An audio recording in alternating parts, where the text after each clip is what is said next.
I suppose it is time to review another movie from the Halloween franchise. I couldn't tell from the endless messages saying, "Where's Halloween 6? I thought you were gonna review Halloween 6. How come you haven't reviewed Halloween 6?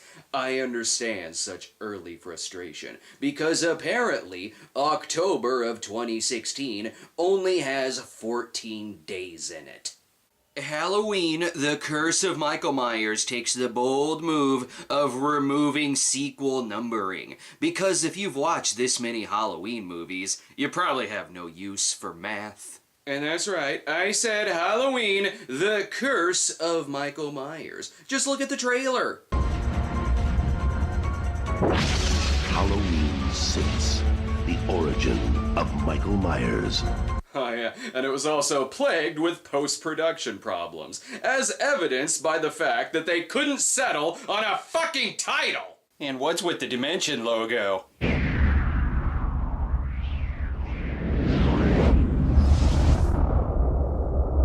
It feels like the movie is gonna open in outer space. I'm just kidding. I'm sure it flows nicely. Uncle Michael, please don't hurt me.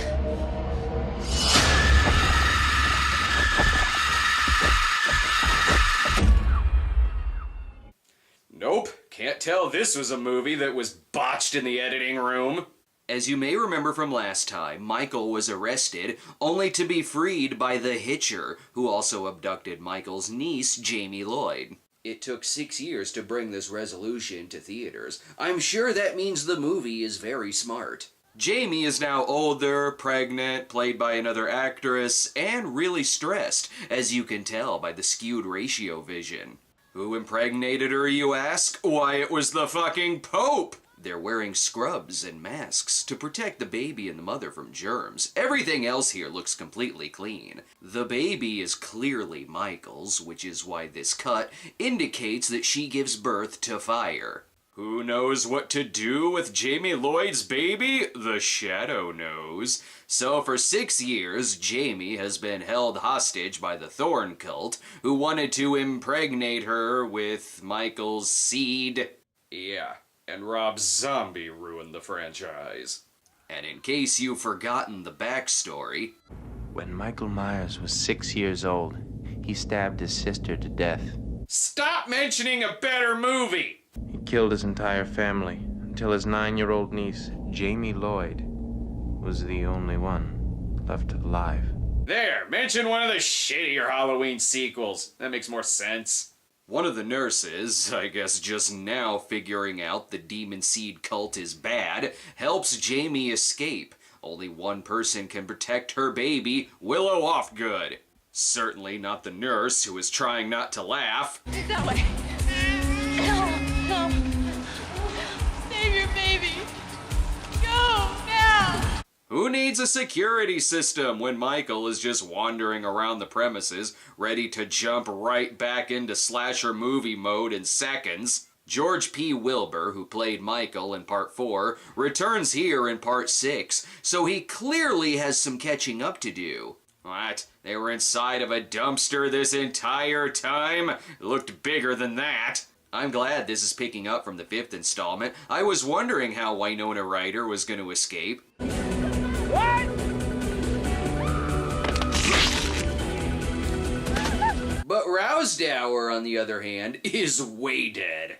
Thankfully, the rights to the film were sold by Strode. Really? Now I can blame them for the shitty editing. Benny. Kill for him. Mommy! Get your Elm Street 2 out of my Halloween 6! Well, actually, Elm Street 2 is a better movie. More Elm Street 2!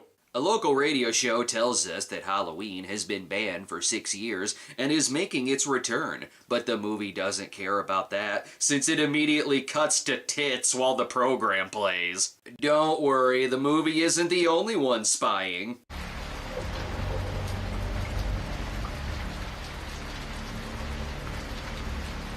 Michael Myers is now the second creepiest person in Haddonfield. And who the hell is that? That person looks really familiar. I was only 8 years old when I saw him, but I was one of the lucky ones. I survived. Holy shit, it's Jason Segel. So Paul Rudd plays Tommy Jarvis, or Tommy Doyle, I mean. He was the kid Laurie was babysitting in the original. And don't worry, Loomis is back too. I heard the old quack was dead. Not dead. Just very much retired. Weird first line, considering this movie was released after Donald Pleasance died. This talk show is so popular that even people who have been held captive for 6 years are tuning in. Haddonfield may have banned Halloween, but they haven't banned local businesses from looking like a shitty 90s horror film. She's now calling her agent to see if she can replace Danielle Harris in Rob Zombie's Halloween 2. Meanwhile, Loomis gets a visit from Dr. Wynn, played by Mitch Ryan. To old friends, to retirement, to new beginnings. He's the villain. They also recast Wynn, because I guess they couldn't find whoever that guy is. Instead of calling the police, Jamie calls the talk show in the hopes that Loomis is listening. And what's even more unbelievable than that is that he is. I'm starting to wonder why one of the alternate titles wasn't Halloween, I Want My Baby Back, Baby Back, Baby Back. And she still hasn't wiped her mouth from eating her first caramello in 6 years. The weird thing is that this car chase is completely unrelated. They outlawed Halloween, but not rape vans. Actually, Haddonfield does still celebrate Halloween. They just renamed it Forest Green. Speaking of, she goes into a barn since she'd rather deal with Jason Voorhees. I'm sure it was incredibly important to bring back Jamie. I see her lasting a long time.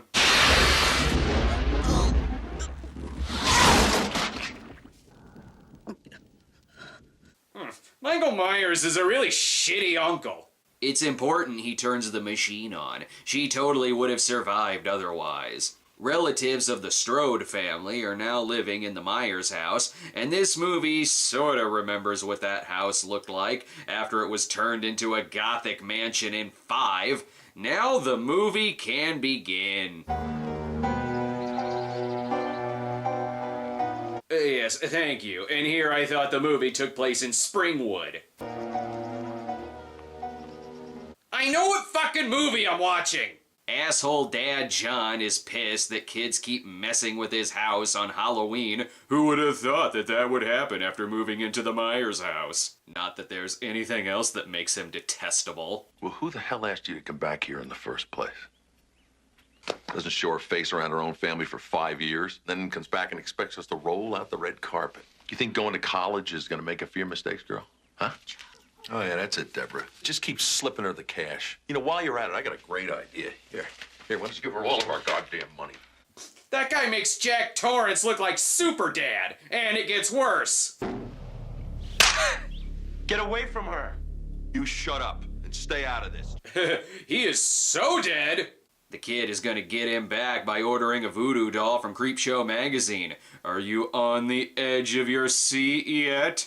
What the hell happened this time? Let's not start that shit. Loomis is on the case, but is mainly there to give his secret to getting rid of all those facial scars from this happening.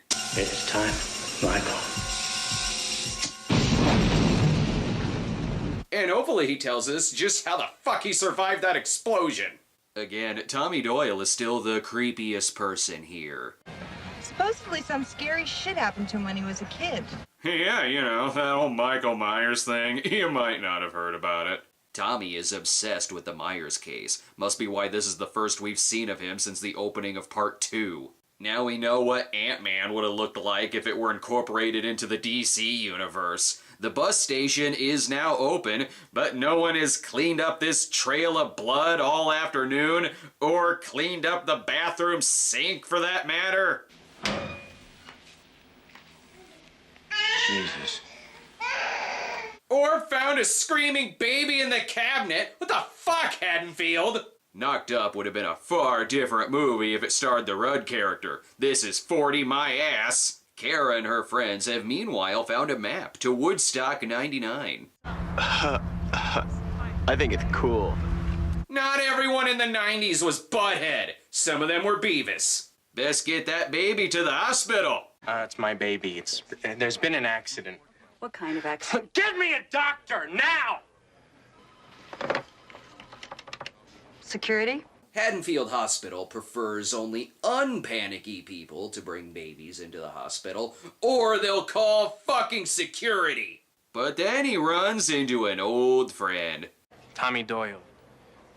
Laurie Strode, Jamie's mother, was babysitting me the night when... Tommy Doyle. Huh, you look different. Tommy soon gets chased out of the hospital because there will be no sick babies on these premises, mister. Kara's mom is Kim Darby. Nice to see she raided the costumes from Mama's family. And just because Michael breaks into people's houses doesn't mean everyone else can, or their damn jump scares just scare the shit out of her with the dialogue. I beg of you, don't let your family suffer the same fate that Laurie and her daughter suffered. Not to mention Ben Tramer, and whose fault was that, Dr. Loomis? There's more jump scares in this film than there are Halloween decorations.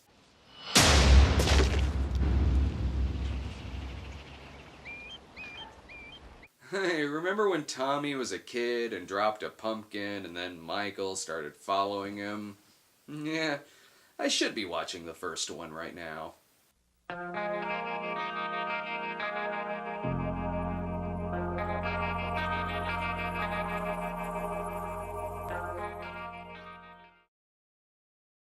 Michael lurking in the background isn't as creepy when you put in a fucking stinger to tell us that he's there. She's mad at her husband for not telling her that they live in the Myers house. Okay, as much of a dick as this guy is, that's on her for not knowing that she's living in the most famous house in town. This causes her to leave, and not the fact that she lives with Trump with a perm. Her downfall, though, won't be Michael, but shitty editing.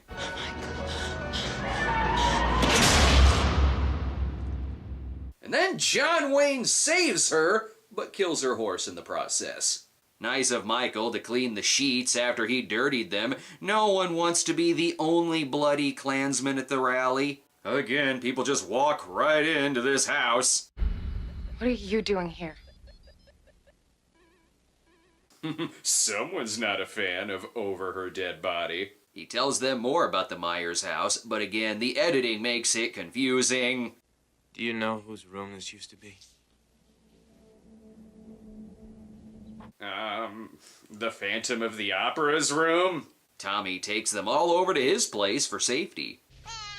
You don't really expect us to stay here, do you? Don't like it? Go back and stay with your abusive father. Nice to know the biggest headline from the 1978 Halloween massacre is that Tommy Doyle survived. Oh yeah, the real hero of the night. What, no love for Lindsay? Kara takes over bottle duty when Tommy tries feeding the baby through its nose, but soon we're given the origin in the Curse of Michael Myers subtitle. According to Celtic legend, one child from each tribe was chosen to be inflicted with the Curse of Thorn, to offer the blood sacrifices of its next of kin on the night of Samhain. Remember when this series was just about a guy who kills people? Have you downloaded your Thorn screensaver yet? Oh, there's more fancy talk. The sacrifice of one family meant sparing the lives of an entire tribe. For years, I've been convinced there must be some reason, some method behind Michael's madness. How do you know all of this? This was before the invention of Wikipedia. Just leave the baby next to the laundry basket. I see nothing bad happening here. Tommy has more important work to do, like posing for the movie's trailer, while we get even more exposition. Long, long time ago, it was a night of great power, when the days grew short.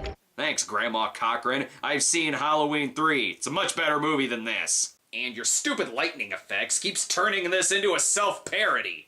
Especially the boogeyman. What's the boogeyman?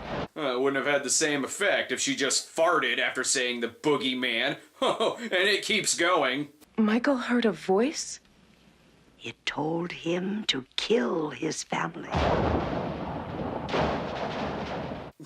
So is Michael now Frau Blucher? How does no one see him standing there? And if the lightning hadn't struck, his lurking would be completely pointless. Meanwhile, at the Halloween party, Hot Topic Bride of Frankenstein was the most popular costume in '95. And who knew the mysterious man in black was the radio DJ this entire time? Just kidding, it's this guy. Dad comes home and he's had a really long day of being Ryan O'Neal. God damn it. She actually left. Oh, don't worry, she left you her jump scares. How many times does he have to tell that bitch to never put red blood in the white sheets? Told you Michael cleaned up his mess. Since this movie really wants this guy to die, I'm sure his death scene is gonna be really lame.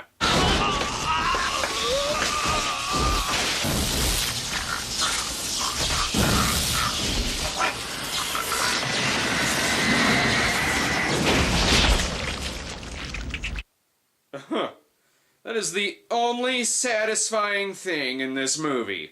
Sure is more satisfying than this ridiculous in-movie Halloween debate. Whoa! Does she get this riled up in the sack, Tim? I bet she wears crotchless panties and barks like a dog. Can we not let Billy Bush moderate this? When the DJ finds out Kara's brother lives in the Myers house, he instantly wants his show to be recorded there. You'd think he'd need permission, but people just walk into that house anyways. I'm sure it'll be a ratings hit.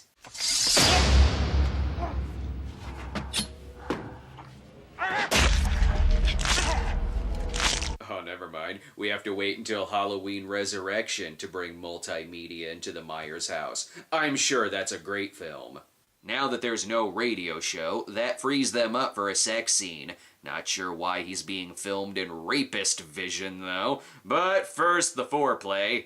He stood in the shadows, watching through the windows as his sister and her boyfriend made love. Then he crept inside, picked up a huge butcher knife. She turned around, and he stabbed her. Cut it out, Beth.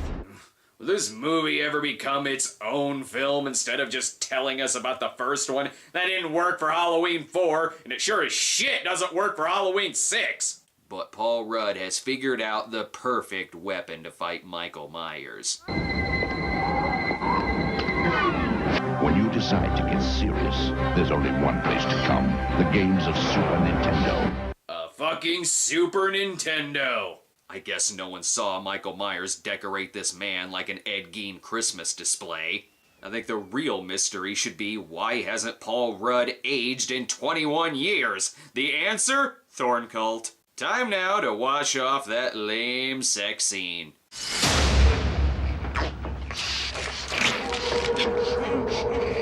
Well, that's weird. People don't usually die after they fuck in these movies. Danny is getting more visions of shitty editing. Weird how the biggest hack job isn't being done by the guy who's hacking people.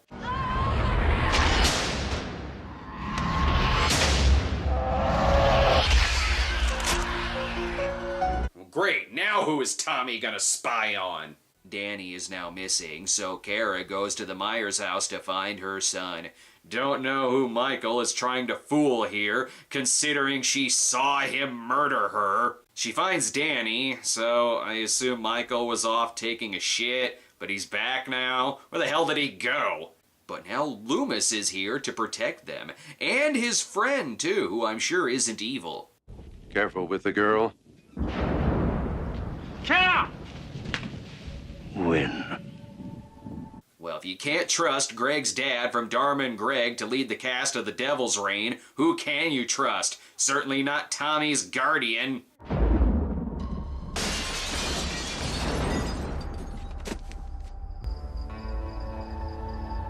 She's fine. You can survive a fall like that in a slasher film, so long as you're the survivor. What's this? They're gone. Why are they doing this? Why didn't they just kill us? It's his game. Well, that's a really stupid game. Kara has been kidnapped by Thorne, and once again, she could complain about her living conditions, but it's still better than Slapdad. Loomis and Tommy must stop the baby from being Michael's final sacrifice to Sam Hain, or to, stabilize the druid curse, or whatever. It's all stupid. And to do so, they have to navigate those long halls that are behind all the stores in a shopping mall. Loomis rather quickly finds Wynn, who wants Loomis to join him and his cult. And I'm asking you to join me.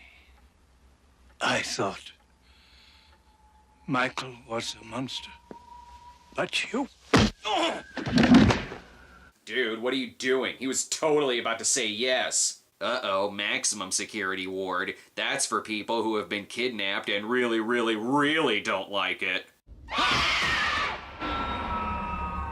He walks amongst us, brother. He's come back. Maximum security, my ass? Who the hell is that? How does it feel to be damned? Oh, shit. Okay, two satisfying things in the movie. The dad's death, and that very Paul Rudd reaction. Just the simplest change of letting Paul Rudd be Paul Rudd and hilariously reacting to horrifying things would make all the difference in the world in this film. I'm really not sure how Wynn's involvement was such a secret. They all seem pretty out in the open about this cult. And no one asked for Michael to have a motivation similar to Vigo and Ghostbusters 2. Whoa, whoa, whoa, Michael. Dads are gonna have to wait in the waiting room. You can murder people, but no lighting cigars, please. What is he doing? I know it's easy to get lost in a hospital, but it's not embarrassing to ask for directions. That's what the help desk is for. They've really amped up the weaponry since the last time Michael rampaged through a hospital. And there's much shittier lighting as well.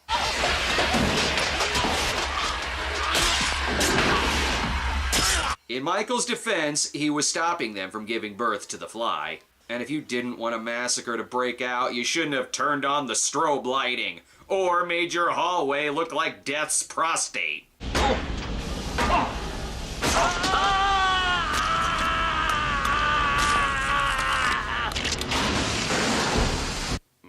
I wonder what the uncut version of that death scene looks like.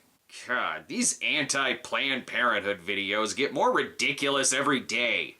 At this point, they just give up and give him the baby.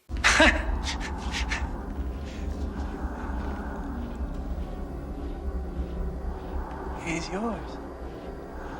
Is anyone taking this movie seriously anymore? I say anymore, but the movie did open with somebody already laughing at it. Psych! Horse tranquilizers! Which means he's just gonna strangle people now, instead of shoving their head through metal bars. There, I'm sure one more shot will make all the difference. And beating him with a giant pipe will help too.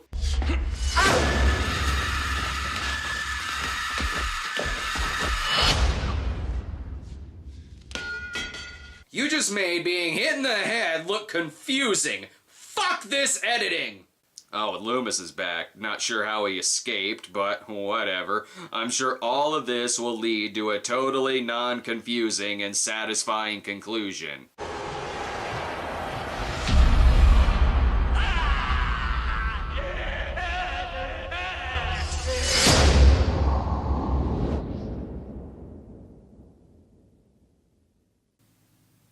What the fuck just happened? I wouldn't even call that an open ending, because that would imply that it's at least some kind of ending.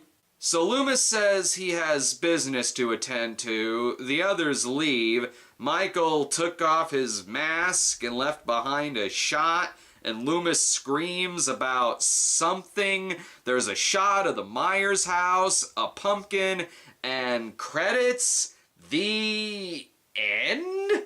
If it seems like someone stepped in and said, this movie looks too fluid, so let's take a chainsaw to the editing, botch the ending, delete whole subplots including most of Loomis's scenes, despite his top billing, and nix a proper resolution to the Thorne setup and replace it with nothing, then you would be right. That is exactly what happened. And how did this happen? Because the movie tested poorly with 14-year-old boys.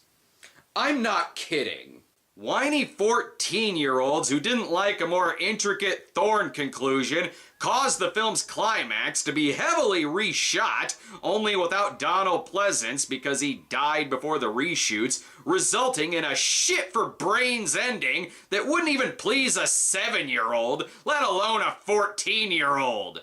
And did these reshoots work out? No! Critics hated it, audiences hated it, well, except for the Academy of Science Fiction, Fantasy, and Horror Films, which has a quote calling it the scariest Halloween of them all. Unless that's followed up by, that is if you're 14 and stupid, we should really think about removing your Academy status.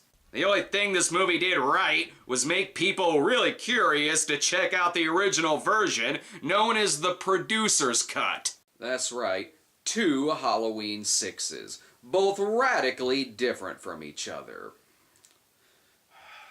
Is it too late to turn this into an anthology series? Unfortunately, yes. Will we be checking out the producer's cut? Yeah. Will it be next week? No! I gotta see about a dog. The baby. Where's the baby?